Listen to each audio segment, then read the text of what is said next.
আচ্ছা ইতিমধ্যে এটা কথা স্পষ্ট হৈছে যে অসমৰ সীমান্ত সমস্যা সমাধান কৰাৰ ক্ষেত্ৰত এই বৰ্তমান শাসনাধিষ্ঠ চৰকাৰখন সম্পূৰ্ণৰূপে ব্যৰ্থ হৈছে আৰু এটা কথা স্পষ্ট হৈছে অসমীয়া ৰাইজক সুৰক্ষা দিয়াৰ ক্ষেত্ৰতো এই চৰকাৰখন সম্পূৰ্ণৰূপে ব্যৰ্থ হৈছে অসমৰ বুকুত নগা আহি আজি ফটোৱা জাৰি কৰিব পৰা হ'ল অসমৰ বুকুত নগা আহি অসমৰ পুলিচ প্ৰশাসনক ধমকি দিব পৰা এটা ব্যৱস্থা কৰা হ'ল কিন্তু এই চৰকাৰখনে এতিয়াও হাত খাপতি বহি আছে আমি একদম জলদত পটপটকে এটা কথা স্পষ্টৰূপে দেখিছো যে বৰ্তমান চৰকাৰখনেও কিন্তু নগাৰ প্ৰশাসনলৈ ভয় কৰে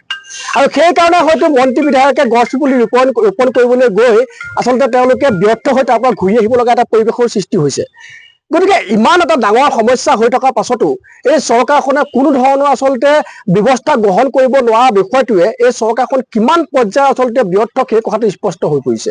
কেৱল মাত্ৰ বিজ্ঞাপন ধৰ্মী এইখন চৰকাৰৰ চৰিত্ৰ কেৱল মাত্ৰ দুৰ্বল শ্ৰেণীৰ লোকৰ ওপৰত আছে শাসন বৰ্তাই ৰাখিবৰ কাৰণে এইখন চৰকাৰ চলি আছে কিন্তু যিসকল লোকক আচলতে তেওঁলোকে বস কৰিব লাগে সেই লোকসকলক বস কৰিব পৰাকৈ তেওঁলোকৰ হাতত আচলতে শক্তি নাই বিশেষকৈ সীমান্তত বৰ্তমান নগা আহি ফটোৱা জাৰি কৰিব পৰা এক ব্যৱস্থা সৃষ্টি হ'ল কিন্তু এই চৰকাৰখনে কোনো ধৰণৰ ব্যৱস্থা কৰা নাই আমি কৈ আছো বাৰে বাৰে যে ইনাৰ লাইন পাৰ্মিটৰ ব্যৱস্থা কৰিব লাগে কিন্তু তাকো এই চৰকাৰখনে কৰিব পৰা নাই মুঠৰ ওপৰত হিমন্ত বিশ্ব শৰ্মা নেতৃত্বাধীন চৰকাৰখন সম্পূৰ্ণৰূপে ব্যৰ্থ হৈছে সীমান্ত সমস্যা সমাধানত সম্পূৰ্ণৰূপে ব্যৰ্থ হৈছে অসমীয়া ৰাইজক সুৰক্ষা দিয়াৰ ক্ষেত্ৰত সম্পূৰ্ণৰূপে ব্যৰ্থ হৈছে অসমৰ মাটি ৰক্ষা কৰাৰ ক্ষেত্ৰত সম্পূৰ্ণৰূপে ব্যৰ্থ হৈছে গতিকে এই ব্যৰ্থ চৰকাৰখনে নিজৰ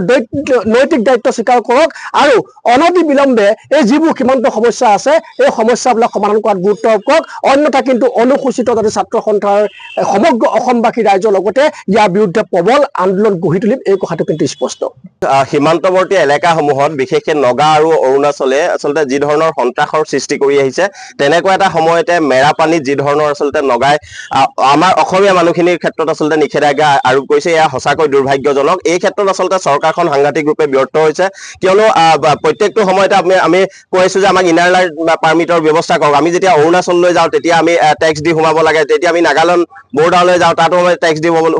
লাগে কিন্তু অসমলৈ বিভিন্ন সময়ত আচলতে বিভিন্ন ধৰণৰ মানুহ আহি ইয়াত ব্যৱসায় বাণিজ্য কৰিব বা ইয়াতে আচলতে বসতি স্থাপন কৰিব তাৰ পাছতো তেওঁলোকৰ ওপৰত অসম চৰকাৰে কোনো ধৰণৰ নিষেধাজ্ঞা আৰোপ নকৰে সেইটো সঁচাকৈ দুৰ্ভাগ্যজনক এটা বিষয় অসম চৰকাৰে এই ক্ষেত্ৰত নিশ্চিতভাৱে ব্যৰ্থ হৈছে অসমৰ পুলিচ প্ৰশাসনে সীমান্তৱৰ্তী যি এলেকা আছে তাত আচলতে প্ৰশাসনিক দিশটোত আমাৰ অসমীয়া মানুহখিনিক সুৰক্ষা দিয়াৰ ক্ষেত্ৰত ব্যৰ্থ হৈছে গতিকে এই ক্ষেত্ৰত চৰকাৰে ব্যৱস্থা গ্ৰহণ কৰিব লাগে আৰু এটা কথা আমি জাতীয় সংগ্ৰামী সেনা অসমৰ তৰফৰ পৰা জনাব বিচাৰিছো আপোনালোকৰ যোগেদি যে অনতিপলমে এই ক্ষেত্ৰত যদি চৰকাৰে ব্যৱস্থা গ্ৰহণ নকৰে অসমৰ বিভিন্ন প্ৰান্তৰ লগতে শিৱসাগৰৰ বিভিন্ন প্ৰান্তত এই অৰুণাচলী বা নগাসকলক আমি বিচাৰি আচলতে তেওঁলোকক অসমৰ পৰা উলিয়াই দিয়াৰ ব্যৱস্থা কৰিম আৰু অনাগত দিনত তেওঁলোকে অসমত আহি কোনো ধৰণৰ যাতে ব্যৱসায় কৰিব নোৱাৰে বা কোনো ধৰণৰ ব্যৱসায় বাণিজ্যৰ সমান্তৰালকৈ ইয়াত বসতি স্থাপন কৰিব নোৱাৰাৰ এটা ব্যৱস্থা গ্ৰহণ কৰিম এই কথা আজি আপোনালোকৰ জৰিয়তে আমি স্পষ্ট কৰি দিছো যিকোনো খবৰৰ বাবে যোগাযোগ কৰক 7099017330 লগতে 7099017110 নম্বৰত